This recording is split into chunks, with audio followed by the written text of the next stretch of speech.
தானியேலின் புஸ்தகம் 6ஆம் அதிகாரம். The book of Daniel chapter 6.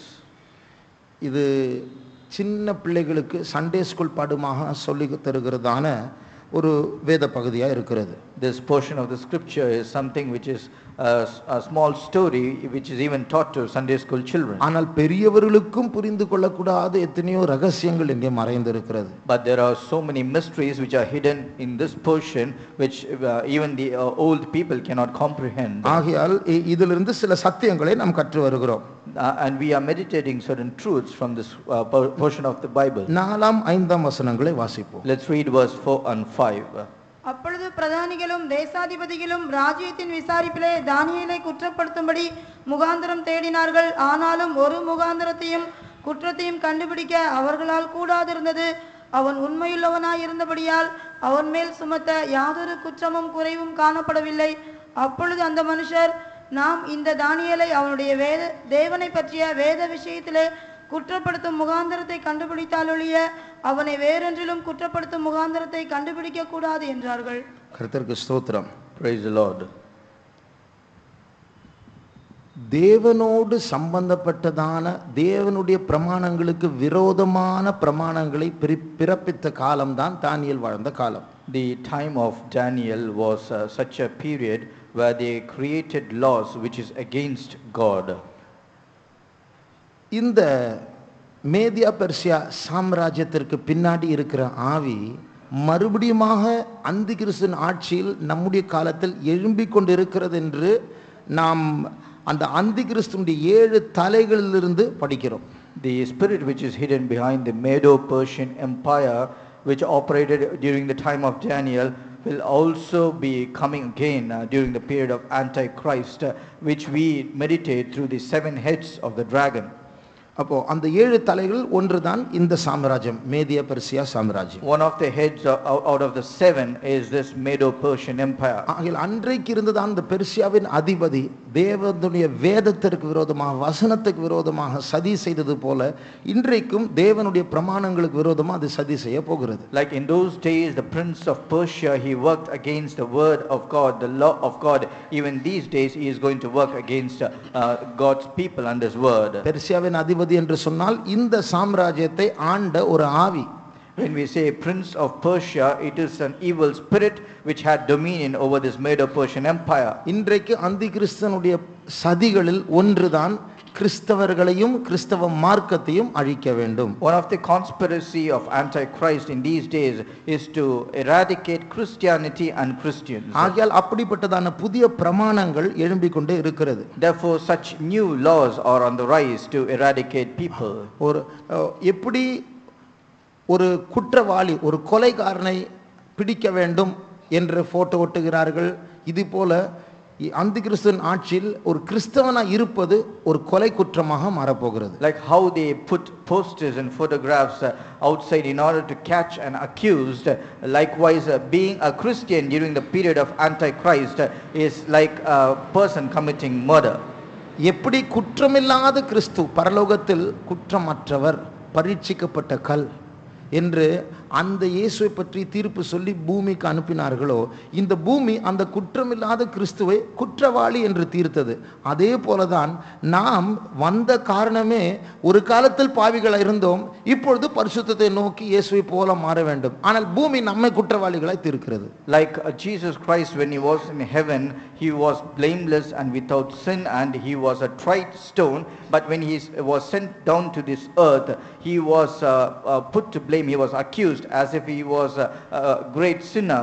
Likewise, once we were sinners, but we have been called for holiness, and when we live for holiness and for truth, but this world will see us as if we have committed a great crime.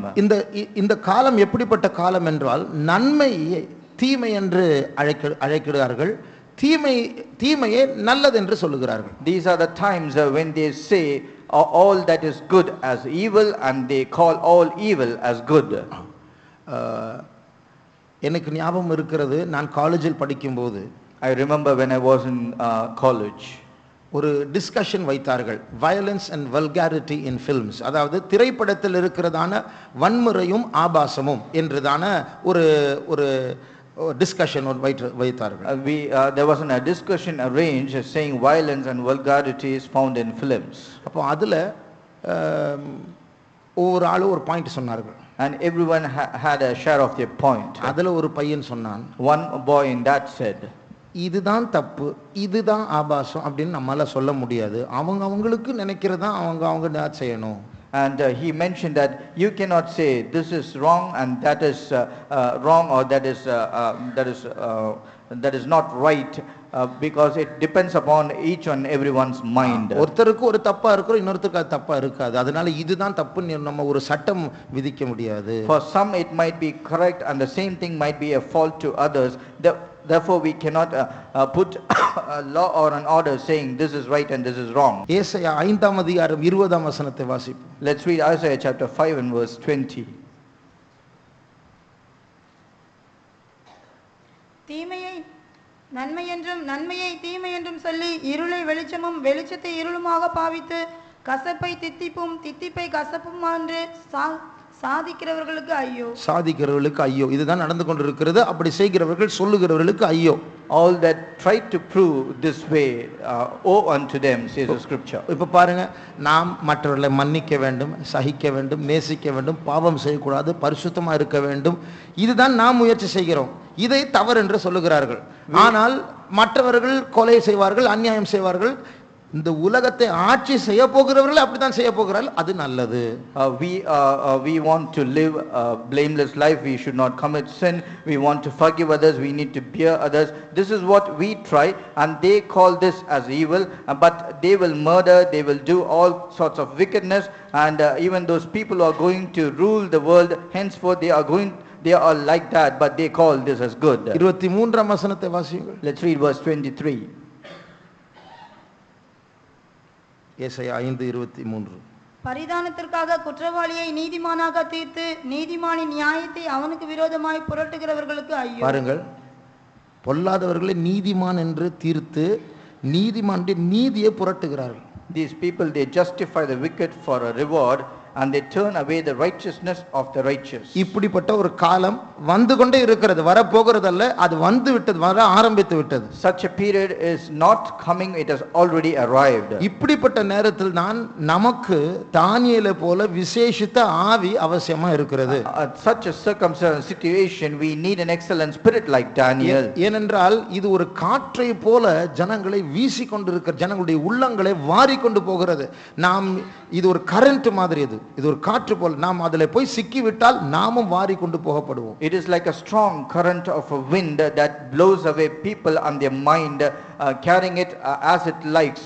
So we should not all be caught in this current. எல்லாரும் பொய் சொல்லும்போது நமக்கும் பொய் சொல்ல வேண்டும் என்று தோன்றும். When everyone says a lie, even we will be tempted to say a lie. எல்லாரும் லஞ்சம் கொடுத்து சில காரியங்களை சாதிக்கும் போது நாமும் அதை ஈஸியாக முடித்து விடலாம் என்று நமக்கு சோதனை வரும். When everyone will offer a bribe and do whatever they want to, even we will be tempted to offer a bribe in order to finish a job easily. இப்படி எல்லாரும் தவறு செய்யும் போது தான் தானியேல் எல்லாரும் செய்கிறவர்களை செய்தது போல செய்யாமல் விசேஷித்த ஆவியுடையவராக இருந்தார். When everyone committed sins and evil like this, Daniel was an exception where he had an excellent spirit and he did what is right. இந்த எக்ஸலன்ட் ஸ்பிரிட், இங்கிலீஷ்ல எக்ஸலன்ட் என்று சொன்னால் மற்றவர்களை பார்க்கலும் உயர்தரமான, எக்ஸல். அதாவது எல்லாருக்கும் சாதாரண ஆவிதான், ஆனால் தானியேலுடைய ஆவி எல்லாரை விட உயர்ந்த ஒரு ஆவி இருந்தது, உயர்தரமான ஒரு ஆவி. When we say excellent spirit, as it is mentioned in the English translation, everyone else had normal spirit, but Daniel's spirit was excellent and it was above all. அந்த விசேஷித்த ஆவியினுடைய 2-3 தன்மைகளை இன்றைக்கு நாம் பார்க்க, அநேக தன்மைகள் உண்டு, 2-3 மட்டும் பார்க்க போகிறோம். There are various aspects of this excellent spirit, but we are going to meditate few of these today. ஒன்று, அவருடைய ஆவியில் இருந்த ஒரு விசேஷித்த தன்மை, அவருக்கு அந்த தேவ உணர்வுள்ளவராக, காட் கான்ஷியஸாக இருந்தார், தேவனை மட்டும்தான் பிரியப்படுத்தணும் அந்த சிந்தை அதிகமாக இருந்தது தானியேலுக்கு. One of the aspect of this excellent spirit which Daniel possessed was that he was God conscious and he was very much careful in order to please God alone. இப்போ நம்ம எல்லாருக்கும் அப்படித்தான் இருக்கு, நாம எல்லாரும் தேவனை பிரியப்படுத்தணும் தான் நாம நினைக்கிறோம். Even we also try to please God, isn't it? ஆனால் பிரச்சனை இங்கே தான் இருக்கிறது. But there lies a problem. தேவனை பிரியப்படுத்துகிறதான நேரத்தில் சில நேரங்களில் மனுஷனை துக்கப்படுத்த சூழ்நிலைகள் வரும். அப்பொழுதுதான் நம்ம பிரச்சனை வருகிறது. When we try to please God, there will arise an occasion or a circumstance where we will grieve men, and then the problem arises. அப்போ எல்லாரும் தேவனை நாம் கீழ்ப்படுகிறதுனால எல்லாரும் துக்கப்பட போகிறார்கள். அப்பொழுது கீழ்ப்படிவோமா? அதுதான் கேள்வி. When we obey to God and all the others human beings are going to be grieved about us. When we obey to God, all the other human beings are going to be grieved about it, and at that time will we still try to please God? அதுதான் கேள்வி. That is the question. எல்லாருக்கும் வசதியா இருக்கும்போது தேவனை பிரியப்படுத்துகிறது ஒரு சவால் அல்ல. When we are in a comfort zone and to please God, it is not a challenge. ஆனால் தானியேல் பாருங்க, இது எல்லாரையும் இவருடைய கழுத்து போக போறது மாத்திரமல்ல, தரியுவுக்கு பிரச்சனை, எல்லாருக்கும் பிரச்சனையா மாறப்போக அந்த நேரத்திலும் தேவனை பிரியப்படுத்த வேண்டும் என்ற அந்த விசேஷித்த ஆவி இருந்தது. Just look at the situation where Daniel was when he was in the peak of his problem, and because of this even Darius was grieved when he was about to lose his neck. At that time also Daniel was very much concerned about how to please God. நன்றாய் புரிந்து கொள்ளுங்கள், இந்த தானியேலுக்கு விரோதமாக நாம் குற்றமே கண்டுபிடிக்க முடியாது என்று சத்துருக்கள் அறிந்து, and you should understand this very carefully, all his enemies very clearly had in their mind that they cannot find any fault or error with Daniel. ஆகையால் இந்த காரியத்தில் மட்டும்தான் அவனை குற்றப்படுத்த முடியும் என்று சொல்லி ஒரு காரியத்தை சொல்லுகிறார்கள். Therefore they are mentioning, saying on only this occasion we can find fault with Daniel, and they are mentioning a particular occasion. அதை வாசியுங்கள். Let's read that. இந்த 4ஆம் அதிகாரத்தினுடைய கடைசி பகுதி. Chapter 4, the last part.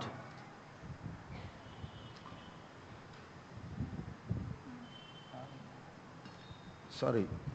4ஆம் வசனத்தினுடைய கடைசி, 6ஆம் அதிகாரம், தானியேல் 6ஆம் அதிகாரம் 4ஆம் வசனத்தினுடைய கடைசி. Chapter 6 verse 4, the last part.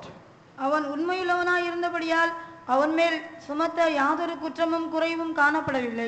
அடுத்த வசனம். அப்பொழுது அந்த மனுஷர், நாம் இந்த தானியேலை அவனுடைய தேவனை பற்றிய வேத விஷயத்திலே குற்றப்படுத்தும் முகாந்தரத்தை கண்டுபிடித்தாலொழிய. பாருங்க, தேவனுடைய வேத விஷயத்தில் we can find fault with him only concerning the law of his God. இங்கிலீஷ்ல தேவனுடைய நியாயப்பிரமாணம், தேவன் அவனுக்கு சில பிரமாணங்களை கொடுத்திருக்கிறார், அந்த விஷயத்துல தான் மட்டும்தான் அவனை குற்றப்படுத்த முடியும். In English it is mentioned that we can find fault only with the law which God has given to him.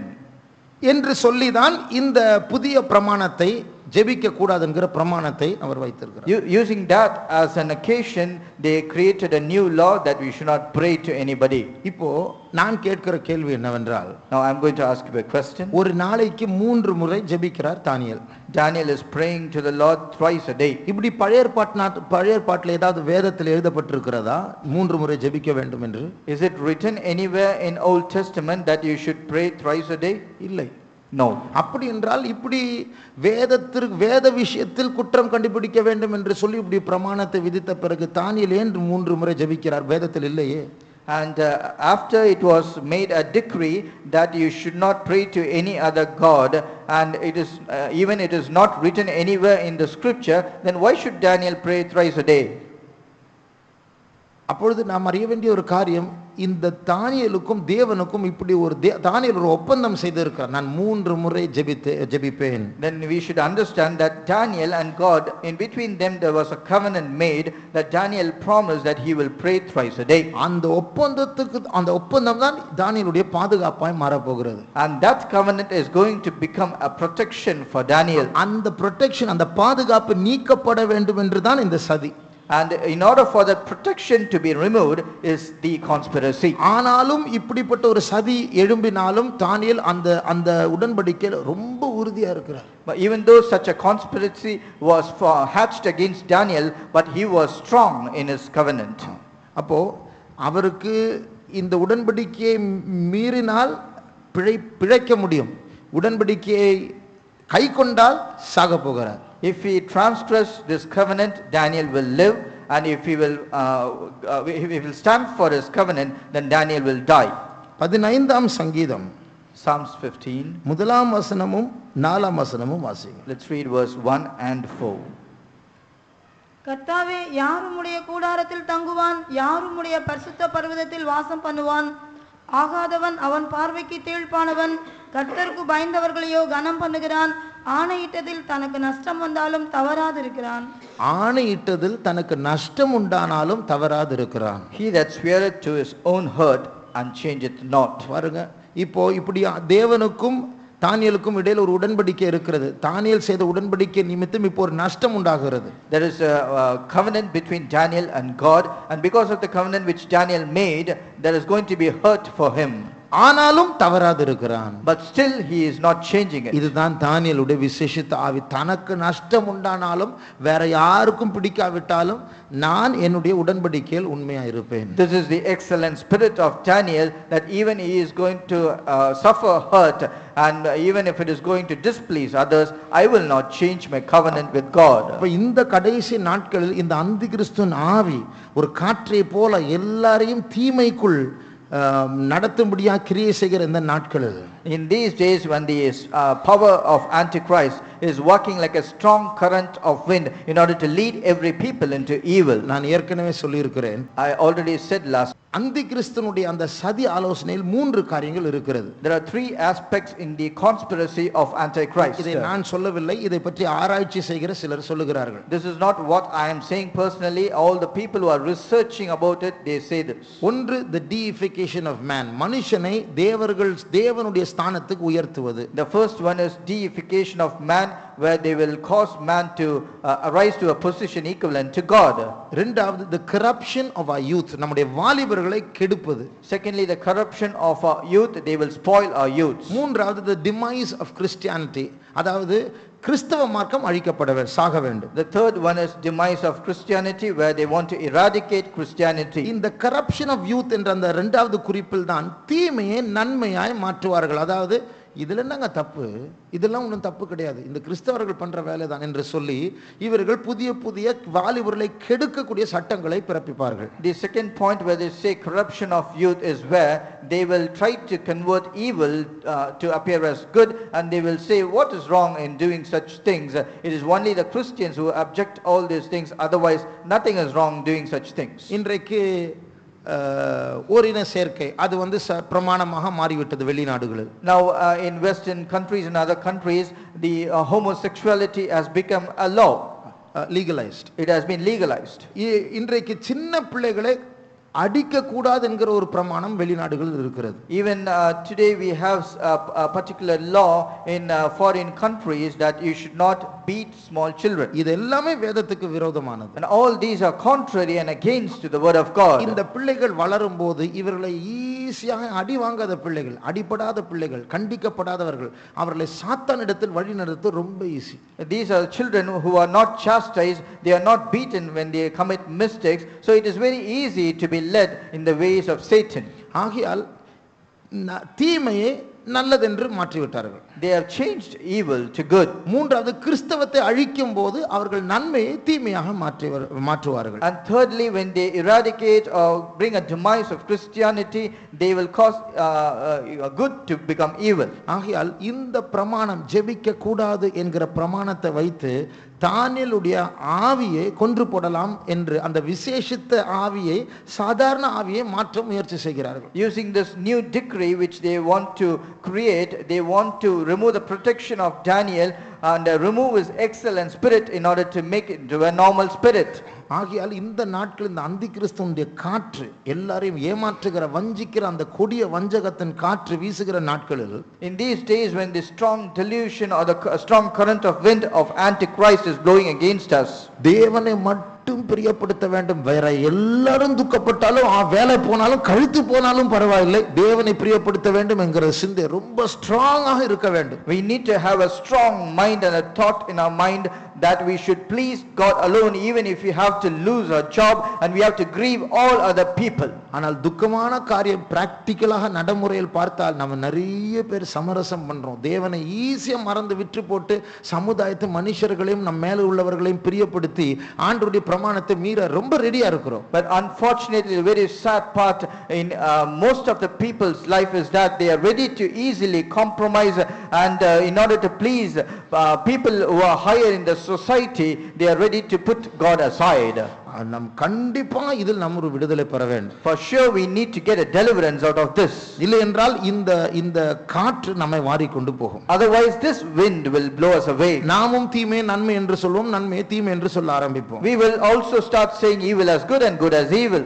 ஆகையால் நம்முடைய ஸ்பிரிட், நம்முடைய ஆவியில் இருக்கிற ஒரு தன்மை தான் காட் கான்ஷியஸ்னஸ், தேவ உணர்வு உள்ளதாக இருக்க வேண்டும். Therefore one of the aspect of this excellent spirit is that we should become God conscious.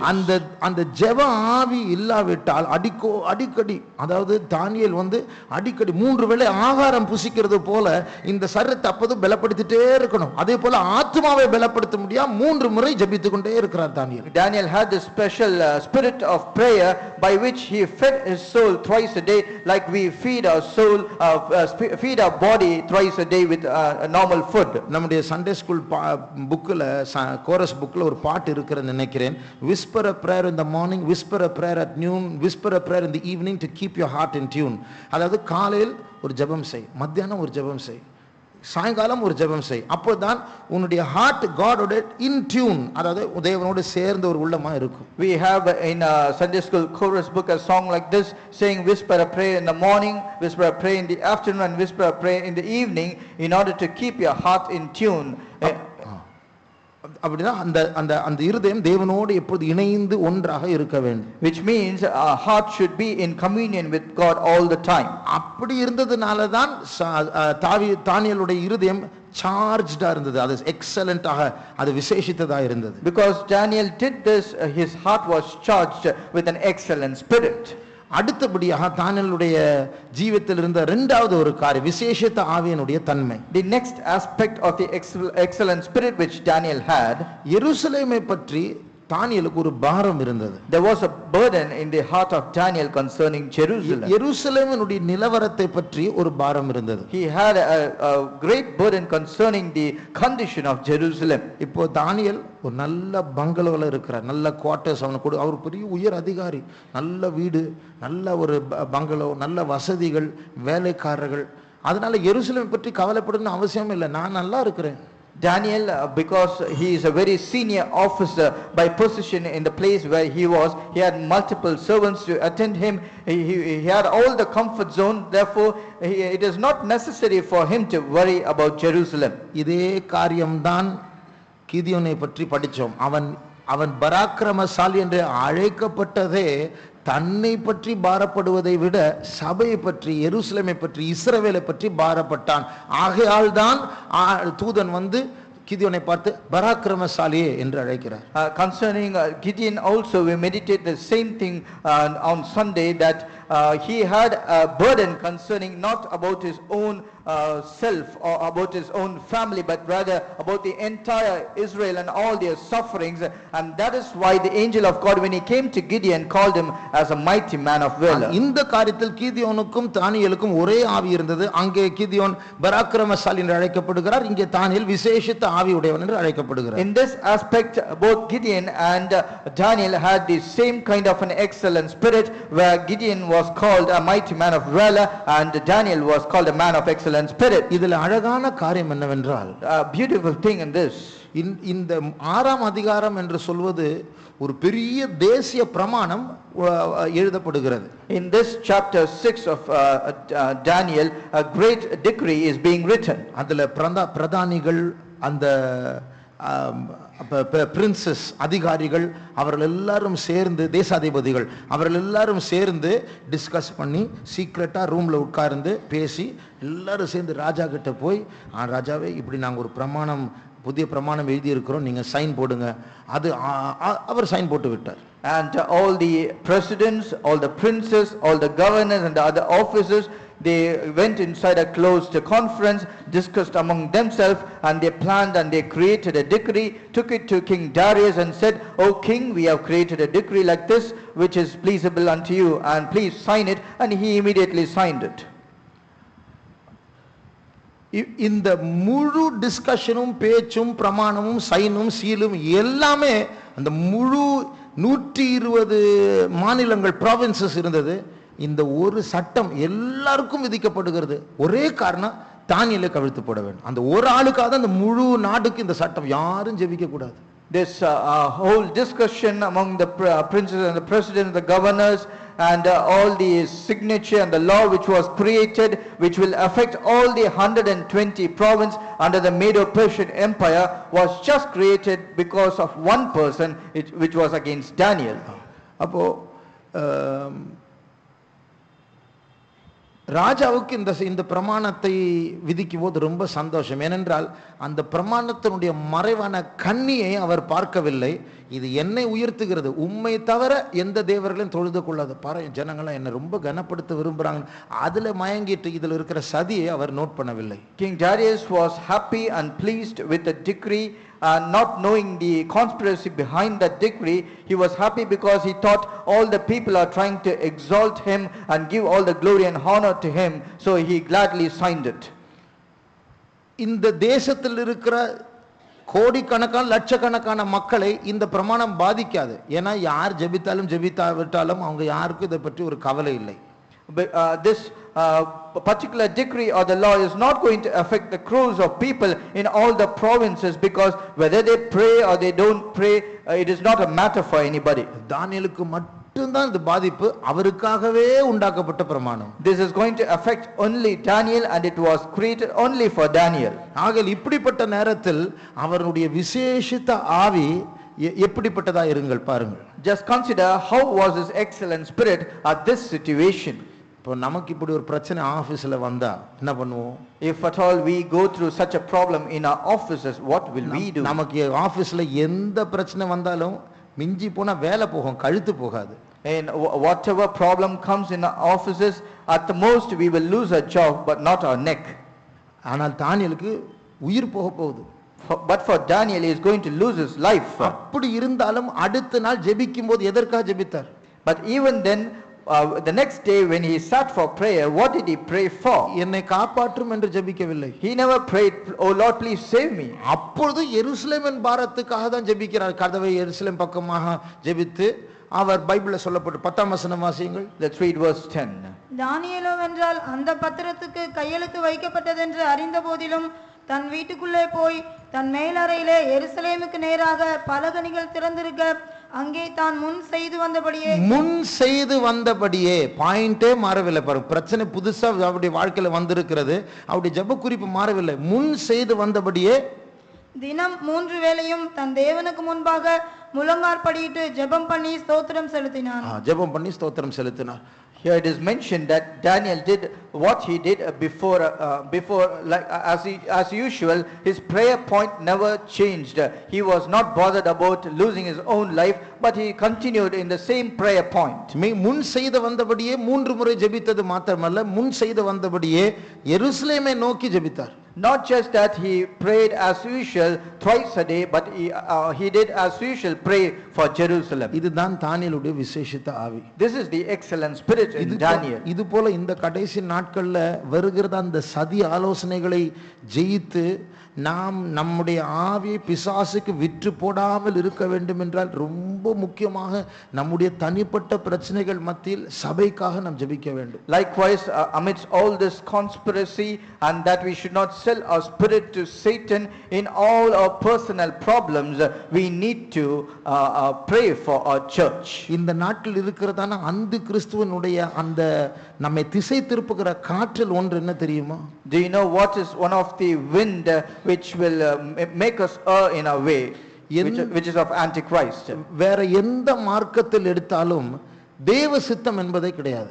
In all other religions, in all other religion, there is nothing called will of God. எப்படி வாழ வேண்டும் என்று சில சட்டங்கள் rules இருக்கலாம், ஆனால் தேவன் ஒரு பிளானோடு ஒரு நோக்கத்தோடு தான் இந்த உலகத்திற்கு கொண்டு வந்தார். அவர் இடைப்படுகிறார், இது இல்லை. There are just certain general rules for men of how they should lead their life in this world, but there is nothing mentioned where God said to men, saying, "This is the reason why I have brought you into this earth, and this is the plan concerning you." வேற மதங்களை சேர்ந்தவர்கள் அவருடைய தேவர்களை அணுகுகிற காரணமே தாங்க இஷ்டம் நடக்கணும். இவர்களுக்கு ஒரு பிளான் உண்டு, அதை நிறைவேற்றும்படியாக அவர்கள் தேவர்களை அணுகுகிறார்கள். The people of other religion, the very reason for them to approach their gods is that their purpose and what they have in their mind should get fulfilled and not the will of God to be fulfilled in their life. இதுதான் அந்தி கிறிஸ்துவுடைய வஞ்சிக்கிற காற்று. And this is the deceiving wind of Antichrist. எனக்கு ஒரு பிரச்சனை உண்டு, I have a problem, எனக்கு ஒரு ஆசை உண்டு, I have a desire, எனக்கு ஒரு கனவு உண்டு, I have a dream, அதை நிறைவேற்ற வேண்டும். that should be fulfilled. இந்த காற்றுல நிறைய கிறிஸ்தவர்கள் அகப்பட்டிருக்கிறார்கள். In this wind, even many Christians are being caught up. ஒரு முஸ்லிம் அல்லாஹ் கிட்ட தான் தேவைகளுக்கா போகிறது போல ஒரு இந்து தன்னுடைய இஷ்டத்தை சாதிக்கும்படியாக அவனுடைய தேவர்களை அணுகுகிறது போல கிறிஸ்தவர்களில் அநேகர் தாங்கள் காரியத்தை சாதிக்கும்படியாக தான் தேவனிடத்தில் செல்கிறார்களே ஒழிய என்னை பற்றி உம்முடைய பிளான் என்று அநேகர் கேட்கிறது இல்லை. Like a Hindu or a Muslim going to the gods in order to fulfill their personal needs, even Christians have started going to fulfill their own needs and necessity, but they don't go to God to ask him, what is your plan concerning me? இப்படிப்பட்ட காலத்தில் ஒரு தேவனுடைய மனுஷன் தேவனுடைய இருதயத்தில் இருக்கிற பாரங்களை புரிந்து கொண்டு அதை பற்றி ஜெபிப்பான் என்றால் கிதியோனை போல தானியேலை போல அதுதான் விசேஷித்த ஆவி. If at this such a period of time or situation, if a child of God understands the burden which is in the heart of God and prays like Gideon and Daniel, that is called an excellent spirit. அப்படி அர்த்தம் இது முக்கியமான காரியம், இதை நாம் கண்டிப்பாக கடைபிடிக்க வேண்டும். அப்பொழுதுதான் பராக்கிரமசாலிகளை மாற்றி பலன் பெற்று இந்த அந்தி கிறிஸ்துனுடைய அந்த சுயநல காற்றினால் நாம் தாக்கப்படாதபடிக்கு நம்மை காத்துக்கொள்ளலாம். The reason or the meaning behind this is that we need to give importance to this particular point, that we should have this particular excellent spirit, therefore by which we will not be caught up in the selfish wind of Antichrist. அப்போ ஒரு நாள் இந்த பூமியை விட்டு நாம் போக வேண்டும். One day we have to depart from this earth. அன்றைக்கு தேவன் என்னை எந்த நோக்கத்தோடு இந்த பூமியில் வைத்தாரோ அதை நான் நிறைவேற்றினேன் என்று சொல்லி தான் நாம் போக வேண்டும். And on that particular day we should say that I have fulfilled that particular will of God which God has purposed for me. அதனால ஏதோ நான் வாழ்ந்துட்டேன், நான் சர்ச்சுக்கு போறேன், நான் டெய்லி ஜெபிக்கிறேன், நான் தப்பு எதுவுமே பண்ணல, நல்லா இருக்கிறேன், இப்போ நான் போறதுக்கு ரெடி. இது ஓட்டம் கிடையாது. It is not that just I am being good, I go to church every day, I pray and I have been good to others. This is not the race which you are running. தேவன் இந்த பூமியில் எனக்குள் என் மூலமாக மற்றவர்களுக்குள் அவர் செய்ய வேண்டிய வேலை இருக்கிறது, அதை நான் நிறைவேற்றினேனா, அது நிறைவேற்றாவிட்டால் புதிய எருசலேமுக்கு போக முடியாது. There is a work or plan or will of God which he has purposed for me, within me and through me for others. Have I fulfilled it? And if I have not fulfilled it, then I cannot go to New Jerusalem or Zion. தேவன் நம் ஒவ்வொருவரை பற்றியும் வைத்திருக்கிற அந்த சித்தத்தில் ஒரு முக்கியமான காரியம் தான் இந்த நாட்களில் நாம் சபைக்காக ஜெபிக்க வேண்டும். One of the very important plan or purpose which is in the mind of God, part of the will of God which is in us, is that we should pray for the church. ஒரு காலத்தில் இஸ்ரவேலை ராஜாக்கள் ஆண்டார்கள், அந்த ராஜாக்களை தேவன் ஆண்டார். Once a period of time, many kings they ruled over Israel and God ruled over these kings. ஆனா இப்பொழுது அந்த ராஜாக்கள் இல்லை, அவர்கள் சிலர் மரித்தார்கள், சிலர் கண் பிடுங்கப்பட்டார்கள். இப்போது ராஜாக்கள் இல்லாமல் அந்நிய ராஜாக்களும் அவர்களுக்கு மேல சில தீய சக்திகளும் இஸ்ரவேலை ஆளுகை செய்கிறது. But at the time of Daniel, all these kings were not there. There were some kings whose eyes have been plucked off. Now strange kings took over the land of Israel, and beyond the strange kings or above them, evil spirits took over. அப்போ இதை பற்றி தானியேல் அறிந்து பாரத்தோடு ஜெபிக்கிறார். ஆண்டவரே, நாங்கள் இப்படி இருக்க கூடாது, எங்களுடைய இஸ்ரவேலை திருப்பும் என்றெல்லாம் ஜெபிக்கிறார். Knowing this, Daniel had a burden concerning Jerusalem, saying, "Oh Lord, Jerusalem should not be like this. Please change the captivity of Jerusalem." அப்போ கிதியோனுடைய காலத்தில் அதிசயங்கள் அற்புதங்களே நடக்கவில்லை. முற்பிதாக்களுடைய காலத்தில் ஆண்டவர் செங்கடலை பிளந்தார், பயங்கரமான காரியங்களை செய்தார், அவர்கள் பலவீனர் யாரும் இல்லை என்றெல்லாம் சொல்லப்பட்டிருக்கிறது. இதை பற்றி கிதியோனுக்கு ஒரு பாரம் இருந்தது. இதே போல இந்த மாதத்தில் நம்முடைய ப்ராஜெக்ட் குறிப்பு அதிசயங்களை தேவன் செய்ய வேண்டும். ஒரு அதிசயம் நடக்கவில்லை என்கிற பாரம் நமக்கு இருக்கிறதா? இருந்தாலும் அதற்காக ஜெபித்து இருக்கிறோமா? During that period of Gideon, no such wonders took place as he had in his heart, because he heard people saying during the time of his forefathers, the Red Sea was split, River Jordan was stopped. stopped and many such wonders were done. And Gideon had a great burden that such miracle should also happen during his time. And we, as a project point for this month, we are praying, saying, God should work some wonder. Do you have any burden saying the Lord should do some wonder during this month, or at least are we trying to pray for it? தானியேலை போல உயிர் போகிற பிரச்சனை இருந்தாலும் தானியேல் எருசலேமுக்கு ஜெபித்தது போல நம்முடைய பல தனிப்பட்ட பிரச்சனைகள் மத்தியில் ஆண்டவரே சபையினுடைய சிறையிருப்பை திருப்பும் என்று ஜெபிப்பது ஒரு பராக்கிரமம். Even though Daniel knew that his life was in danger, but Daniel, as usual, he prayed with burden for Jerusalem. Even in our life, even though we suffer much, but in that suffering, in the midst of that suffering, if we pray for the church, that is an excellent spirit. அதனால இப்படி ஜெபிக்கிறவர்கள் அவருடைய தனிப்பட்ட பிரச்சனை ஆண்டவர் பொறுப்பெடுத்துக் கொள்வார். When people pray in common for the problems of the church, God will undertake all their personal problems also. மூன்றாவது இந்த தானியேலுடைய விசேஷித்த ஆவியினுடைய மூன்றாவது காரியம், The third aspect or the speciality of the excellent spirit which Daniel had. 6ஆம் அதிகாரம் 10ஆம் வசனத்தை மறுபடியும் வாசிப்போம். Let's read Daniel chapter 6 verse 10 again. தானியேலோ என்றால் அந்த பத்திரத்துக்கு கையெழுத்து வைக்கப்பட்டதென்று அறிந்த போதிலும் தன் வீட்டுக்குள்ளே போய் தன் மேலறையிலே எருசலேமுக்கு நேராக பலகணிகள் திறந்திருக்க அங்கே தான் முன் செய்து வந்தபடியே தினம் 3 வேளையும் தன் தேவனுக்கு முன்பாக முழங்காற்படியிட்டு ஜெபம் பண்ணி ஸ்தோத்திரம் செலுத்தினான். ஸ்தோத்திரம் செலுத்தினான், இங்கிலீஷ்ல நன்றி செலுத்தினான் என்று எழுதப்பட்டிருக்கிறது. Here in English it's mentioned he gave thanks to the Lord. யோசித்து பாருங்க, இப்படிப்பட்ட சூழ்நிலையில ஸ்தோத்திரம் பண்றதுக்கு நன்றி செலுத்துறதுக்கு தேங்க்யூ சொல்றதுக்கு என்ன இருக்கு தானியேல்? எல்லாமே விரோதமான காலம் அது. When everything is against Daniel, what is there for Daniel to offer thanks and praise to the Lord? முறுமுறுத்து கேள்வி கேட்டு சோர்ந்து போய் எனக்கு இன்னும் ஜெபிக்க தோணல, நான் ஜெபிக்க மாட்டேன், நான் படுக்க போறேன், நான் சாப்பிட மாட்டேன், எனக்கு மூடு சரியில்லை, இப்படி எல்லாம் சொல்ல வேண்டிய நேரத்துல தானியேல் எப்பொழுதும் செய்தது போல இப்போ பிரச்சனை வந்த போதும் முன்னாடி ஸ்தோத்திரம் பண்ணது போல ஸ்தோத்திரம் பண்ணுகிறார். And at the time when Daniel should have murmured, he should have said, I have a bad mood, I do not want to eat, I do not want to pray anymore, and I am full of bitterness. At this juncture Daniel is praying, praising and offering thanks to the Lord. ஆனால் அதன் மத்தியில் ஸ்தோத்திரம் பண்ணுவதற்கு சில குறிப்புகளை அவர் கண்டுபிடிக்கிறார். And in the midst of all his problems, he is finding certain reasons in order to give thanks to the Lord. அப்ப இந்த மூன்றாவது விசேஷித்த ஆவி என்ன? The third விசேஷித்த ஆவியின் தன்மை, the third aspect of the excellent spirit is, நமக்குள் எல்லாமே பிரதிகூலமா இருக்கும்போது, எல்லாமே சோர்வடைய செய்யக்கூடியதான சூழ்நிலைகள் இருக்கும்போது நம்முடைய ஆவி அந்த நேரத்தில் சோர்ந்து போகாமல் அதற்கிடையில் சில நன்மைகள் இருக்கும் பாருங்க, அதை பொறுக்கி எடுத்து அதற்காக ஸ்தோத்திரம் ஸ்தோத்திரம் என்று சொல்வதுதான் விசேஷித்த ஆவி. when everything is hostile against us and everything is against us totally, but in the midst of all these things there might be some good thing, you need to find it out and offer thanks to the Lord. That is this third aspect of excellent spirit. காரணம் என்னவென்றால் இந்த அந்திகிறிஸ்துவின் வல்லமை நம்மை ஒடுக்கும் பொழுது, இந்த அந்திகிறிஸ்துவின் ஆவிகள் கிறிஸ்தவர்களுக்கு விரோதமாக எழும்பும்போது நாம் இந்த விசேஷித்த ஆவி இல்லாமல் இருப்போம் என்றால் சீக்கிரமாக சோர்ந்து போய் அவனுடைய கையில் நம்மை ஒப்படைத்து விடுவோம். When we do not have this excellent spirit in us, when Antichrist will afflict us and cause us all sorts of problem, very easily and very vulnerably we will hand us over to him. அப்போ இப்படிப்பட்ட காலத்தில் நாம் அந்த பிசாசனுடைய ஆவிகளுக்கு ஒப்பு கொடுக்காமல் சோர்ந்து போகாமல் இருக்க வேண்டும் என்றால், அப்படிப்பட்ட சூழ்நிலையிலும் மறைந்திருந்த சில ரகசியமான நன்மைகளை கர்த்தர் செய்து கொண்டிருப்பார். அதை நாம் நினைத்து கண்டுபிடித்து நாம் ஸ்தோத்திரம் ஸ்தோத்திரம் என்று சொன்னால் நம்முடைய ஆவி சோர்வடையாது. இது ஒரு விசேஷித்த ஆவி. If even at the juncture when we go through such terrible problems, when the power of Antichrist is working against us in order to afflict us, in the midst of all this thing, God will perform some secret good things for us, and he will do certain goodness. We should find it out and we offer praises.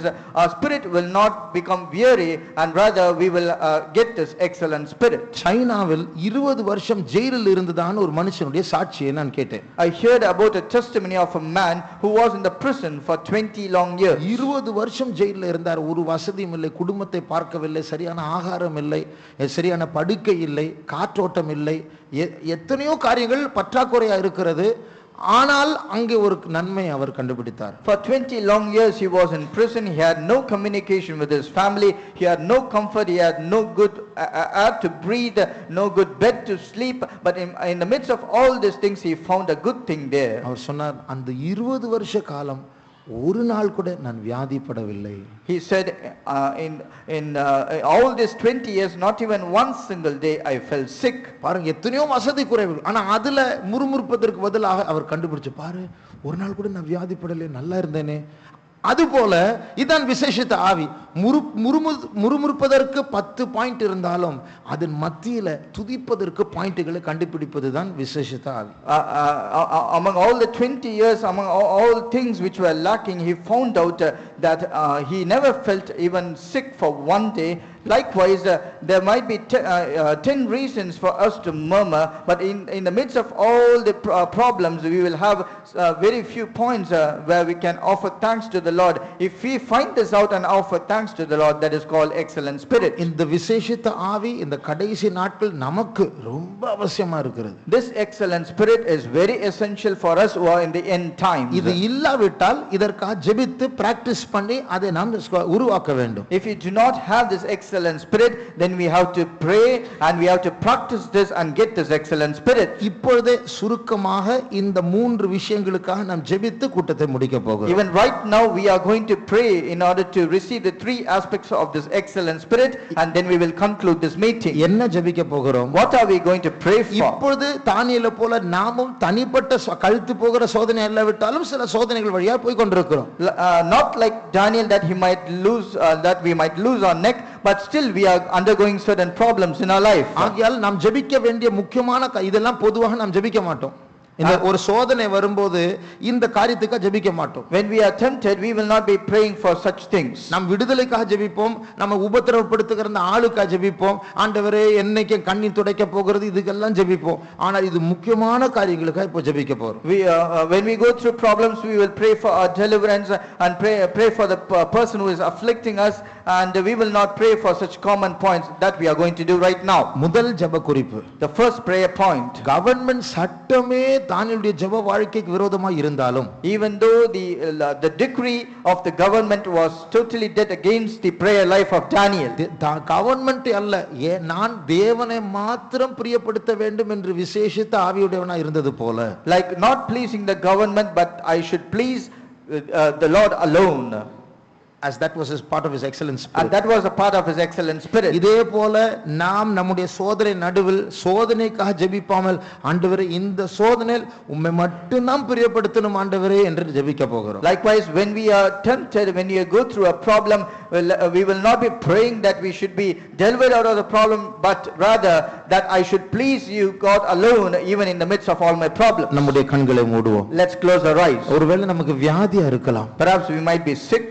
இல்லை என்றால் ஒரு கடன் பிரச்சனையா இருக்கலாம், otherwise we might be in debt, இல்லை என்றால் சில பாவங்கள் போராடி கொண்டு இருக்கலாம், some sins might be striving against us, இல்லை என்றால் ஆண்டவர் இனி வரப்போகிற சோதனை பற்றி ஒரு எச்சரிப்பை கொடுத்திருந்திருக்கலாம், or else God might have forewarned about a temptation which is going to come. இப்பொழுது நாம் எல்லாரும் சேர்ந்து ஜெபிக்க போகிற காரியம், but the point which we are going to pray together, ஆண்டவரே இந்த குறிப்பிட்ட சோதனையில், in this particular temptation, நான் பார்ப்பது, பேசுவது, கிரியை செய்வது, கொடுப்பது, வாங்குவது, சிந்திப்பது எல்லாவற்றிலும் உம்மை மாத்திரம் நான் பிரியப்படுத்த வேண்டும் ஆண்டவரே. in what I see, what I hear, what I speak, what I think, in all these aspects I should please you alone. நான் எடுக்கிற முடிவு உம்மை பிரியப்படுத்துகிற முடிவா இருக்கட்டும் ஆண்டவரே. The decision which I make should please you alone, O Lord. Time இல்லை, ஒரே ஒரு நிமிஷம் நாம் இந்த குறிப்புக்காக ஜெபிப்போம். We do not have time, let us pray for this particular point. உங்களுடைய வீட்டில் என்ன சோதனை எனக்கு தெரியாது, என் சோதனை எனக்கு தெரியும், உங்கள் சோதனை உங்களுக்கு தெரியும். இந்த நேரத்தில் உம்மை மாத்திரம் பிரியப்படுத்த வேண்டும் என்று ஜெபிப்போமா? I do not know what your problem is, I know my problem, you know your problem at your home, but you have to pray saying in all these trials I shall please you alone. ஜெபம் பண்ணுவோமா? Let's pray. ஆண்டவரே, எங்களை தாழ்த்துகிறோம் இயேசுவே. நாங்கள் போகிறதான இந்த பாதையின் மத்தியில் ஆண்டவரே, நாங்களே எங்களுடைய மூளையை நாங்கள் பாவித்து சொந்த இஷ்டத்தின்படி ஜெபிக்காம இப்படிப்பட்ட நேரங்களிலும் ஆண்டவரே உம்மை மாத்திரம் நாங்கள் பிரியப்படுத்த வேண்டும் என்று நாங்கள் விரும்புகிறோம் ஆண்டவரே. இதற்காக எங்களுடைய ஆவிகளை உம்முடைய கரத்தில் ஒப்படைக்கிறோம் ஆண்டவரே. நீரே பொறுப்படுத்து. இந்த கெட்டு போன முறுமுறுக்கிற ஆவி கேள்வி கேட்டு சொந்த புத்தியை பாவிக்கிறதான இந்த நேரத்தில் ஆண்டவரே உம்மை நாங்கள் பிரியப்படுத்துகிறோம். எல்லாரும் வெறுத்தாலும் பரவாயில்லை, நீர் சொன்னதை மாத்திரம் செய்ய வேண்டும் என்று நீர் உதவி செய்ய வேண்டும் ஆண்டவரே. இயேசுவே ஸ்தோத்திரம், இயேசுவே கிருபை தர வேண்டும் ஆண்டவரே. பரிசுத்தப்படுத்தும் ஆண்டவரே. Thank you, Lord. We thank you, Jesus. ஸ்தோத்திரம் இயேசுவே, ஸ்தோத்திரம் இயேசுவே, ஸ்தோத்திரம். கிருபை நீர் தர வேண்டும், ஞானத்தை தர வேண்டும், அந்த விசேஷித்த ஆவியை தர வேண்டும் ஆண்டவரே. Thank you, Jesus. We praise you, Lord. ஸ்தோத்திரம். கிருபை தார், நீர் எங்களை நடத்த வேண்டும், நீர் எங்களை நடத்த வேண்டும் ஆண்டவரே. Thank you, Lord. We thank you, Jesus. We praise you, Lord. ஸ்தோத்திரம் இயேசுவே. இப்படி ஜெபிக்கும் போது கர்த்தர் என்ன செய்வார் தெரியுமா? கர்த்தர் நம்முடைய ஆவியை மாற்றி நம்முடைய சோதனை நேரத்துல நம் சூழ்நிலைகளை பார்த்து முறுமுறுக்க வேண்டிதான் அந்த நேரத்துல ஆண்டவர் நமக்கு இந்த உணர்வை தருவார். ஆண்டவரே உம்மை மாத்திரம் பிரியப்படுத்தணும். நம்ம பிரச்சனை யோசிக்க மாட்டோம், எந்த நேரத்துல ஆண்டவரே தான் யோசிப்போம். அதுதான் தேவ உணர்வு, காட் கான்சியஸ்னஸ். ஆகிய ஆண்டவரே அந்த சோதனை நேரத்தில் சிந்திக்க, அவரை மாத்திரம் பிரியப்படுத்த வேண்டும் என்கிற சிந்தையோடு அந்த சோதனை நடக்க கர்த்தர் நமக்கு விசேஷித்த ஆவியை தர வேண்டும். அதற்காக ஸ்தோத்திரிப்போம். ஸ்தோத்திரம், ஸ்தோத்திரம், ஸ்தோத்திரம், ஸ்தோத்திரம், ஸ்தோத்திரம், ஸ்தோத்திரம், ஸ்தோத்திரம், ஸ்தோத்திரம், ஸ்தோத்திரம், ஸ்தோத்திரம், ஸ்தோத்திரம், ஸ்தோத்திரம், ஸ்தோத்திரம். இரண்டாவது, நம்முடைய தனிப்பட்ட பிரச்சனைகள் சோதனை நடுவில் எருசலேமை நினைக்க, சபையை நினைக்க, ஆண்டவரே சபை இப்படி ஒரு சிறையிருப்பில் இருக்கிறது, உண்மை அல்லாமல் எத்தனையோ மற்ற ராஜாக்கள் ஆண்டவர்மார் சபையில் ஆளுகை செய்கிறார்கள், எத்தனையோ பேர் வியாதியா இருக்கிறார்கள், நகரவாசிகள் வியாதிப்பட்டேன் என்று ஒருவரும் சொல்லுவதில்லை என்று சொல்லப்பட்டிருக்கிறது, அவருடைய கோத்திரங்களில் ஒருவரும் பலவீனப்பட்டு போவதில்லை என்று சொல்லப்பட்டிருக்கிறது. ஆனால் நாங்கள் எல்லாரும் சிக்கா இருக்கிறோம். இது சரியில்லை ஆண்டவரே, எங்களுடைய முற்பிதாக்களுடைய தேவன் எங்கே, அந்த அதிசயங்கள் எங்கே? இப்படி நம்முடைய பிரச்சனைகள் மத்தியில் அந்த பிரச்சனைகளை ஒரு ஓரத்தில் ஒதுக்கி வைத்து சபையை பற்றி ஒரு பாரத்தை தேவன் நமக்கு தர வேண்டும். அதற்காக நாம் ஜெபம் பண்ணுவோம். ஆண்டவரே, நாங்கள் சுயநலவாதிகளே போல மற்ற காரியங்களை நினைக்காமல், ஆண்டவரே எங்களுடைய சொந்த பிரச்சனைகளை நினைக்காமல், ஆண்டவரே சபையை பற்றி தான் உணர்வு உள்ளவர்களாக எருசலேமை நோக்கி உடைய பலகலிகளை திறந்து, ஆண்டவரே பலகலிகளாய் அதற்காக ஜெபிக்க, பாழாய் போயிருக்கிற இடிக்கப்பட்டிருக்கிற அந்த எருசலேமுக்காக ஜெபிக்க நீர் கிருபை தர வேண்டும் ஆண்டவரே. தீ சங்கோரி மினாய்ஸ் தங்கோரி மினாதுரா. ஆண்டவரே பலப்படு, ஆண்டவரே பலப்படுத்து. இயேசுவே நீர் கிருபை தரவே, நீர் கிருபை தரவே, நீர் கிருபை தரவே. Thank you, Lord. We thank you, Jesus. ஸ்தோத்திரம் இயேசுவே. எங்களுக்கு ஆசீர்வாதம் தார், எங்களுக்கு ஆசீர்வாதம் தார், எங்களுக்கு ஆசீர்வாதம் தார், எங்களை உணர்த்தும், எங்களை பலப்படுத்தும் ஆண்டவரே. ஸ்தோத்திரம் இயேசுவே. நெகேமியா ராஜாவுக்கு ஒரு பானபாத்திரக்காரனா இருந்தார். அவருக்கு நல்ல சம்பளம், ராஜா கிட்ட இருப்பார், ராஜாவுடைய தயவும் இருக்கிறது. நெகேமியானா ராஜாவுக்கு ரொம்ப பிடிக்கும், எல்லாம் இருந்தது. ஆனாலும் நெகேமியாவுக்கு சாப்பிட முடியல, முகமே மாறிடுச்சு. ராஜாவை கேட்க, என்னப்பா உன் ஃபேஸ் இன்னைக்கு சரியில்லை, என்ன விஷயம்? அப்போ அவர் சொல்றார், ஐயா ராஜாவே, என் ஊர் எருசலேம் எல்லாம் இடிக்கப்பட்டிருக்கிறது, எல்லாம் சுட்டரிச்சிட்டாங்க, எனக்கு கொஞ்சம் லீவ் கொடுங்க, நான் போகணும், கொஞ்சம் வேலை முடிச்சுட்டு வரணும். ஓ சரி போ. எத்தனை நாள் எழுதி கொடுத்தார், அத்தனை நாட்குள்ள வேலை முடிச்சு. அப்ப அங்க போய் அந்த எருசலேமுடைய வாசல்கள்லாம் சாம்பலா மாறிடுச்சு, கருப்பாயிடுச்சு, இடிக்கப்பட்டு பார்த்தா அழுதாராம். அழுது ஃபாஸ்டிங் எடுத்து ராத்திரியில போய் எல்லாம் போய் பார்க்கிறாரு. இது போல தேவன் நம் எல்லாருக்கும் நம்முடைய சூழ்நிலை சரியில்லை, இது ஒரு எழுப்புதலின் காலம் அல்ல, இது விழுந்து கிடக்கிற தாவீதின் கூடாரம் என்றெல்லாம் உணர்ந்து பரிந்து பேசி மறுபடியும் சபையை தூக்கி எடுக்கக்கூடியதான அந்த திறப்பில் இருக்கிற ஜெபங்கள் நம்முடைய சொந்த பிரச்சனைகள் மத்தியில் பெருக வேண்டும். அதற்காக ஸ்தோத்திரிப்போம். ஸ்தோத்திரம், ஸ்தோத்திரம், ஸ்தோத்திரம், ஸ்தோத்திரம், ஸ்தோத்திரம், ஸ்தோத்திரம், ஸ்தோத்திரம், ஸ்தோத்திரம், ஸ்தோத்திரம், ஸ்தோத்திரம், ஸ்தோத்திரம், ஸ்தோத்திரம், ஸ்தோத்திரம், ஸ்தோத்திரம், ஸ்தோத்திரம், ஸ்தோத்திரம்.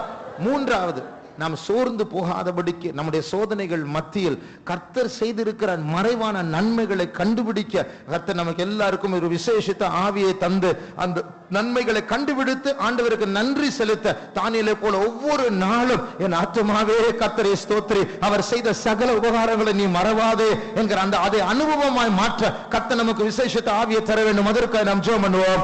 ஆண்டவரே எங்களை தாழ்த்துகிறோம். இயேசுவே நாங்கள் மாற வேண்டும். ஆண்டவரே எங்களுடைய பல சோதனைகள், வேதனைகள், கண்ணீர்கள் மத்தியில் எத்தனையோ நன்மைகளை நீர் மறைத்து வைத்திருக்கிறீர் என்று உணர்ந்து கொள்ள நீ எங்களுக்கு விசேஷித்த ஆவியை தர வேண்டும். ஆண்டவரே உங்களை பலப்படுத்தும் ஆண்டவரே, எங்களை பரிசுத்தப்படுத்தும் ஆண்டவரே, எங்களுக்கு கிருபை தாரும் ஆண்டவரே. தீராமங்கரா ஷபரமனா கதுதங்கரமனா